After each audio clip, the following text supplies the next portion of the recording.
আপনি অন্য কোনো গুনাহ থেকে বাঁচতে যতটুকু পারেন বা না পারেন, আল্লাহর ওয়াস্তে কারোর প্রতি জুলুম যেন না হয়, এই গুনাহ থেকে বেঁচে থাকেন। এতে এত ভয়াবহ যে পশু পাখিদেরকে আল্লাহ তাআলা ছাড় দিবেন না কিয়ামতের দিন। আল্লাহ নিজের কথা নিজে বলছেন, ইন্নী হারামতু যুলমা আলা নাফসি, হাদিসে কুদসিতে বলেছেন, আমি জুলুম আমার নিজের প্রতি নিজে হারাম করেছি, অতএব তোমরা এখান থেকে শিক্ষা গ্রহণ করো। কত নিকৃষ্ট কাজ এবং ভয়ঙ্কর অপরাধ কারোর প্রতি জুলুম করা, যে আল্লাহ বলেছেন আমি নিজের প্রতি নিজে হারাম করেছি। আল্লাহর কিসে হালাল হারাম? তিনি তো হালাল হারামের বিধানদাতা।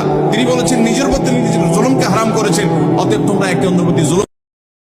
আপনি অন্য কোনো গুনাহ থেকে বাঁচতে যতটুকু পারেন বা না পারেন, আল্লাহর ওয়াস্তে কারোর প্রতি জুলুম যেন না হয়, এই গুনাহ থেকে বেঁচে থাকেন। এতে এত ভয়াবহ যে পশু পাখিদেরকে আল্লাহ তাআলা ছাড় দিবেন না কিয়ামতের দিন।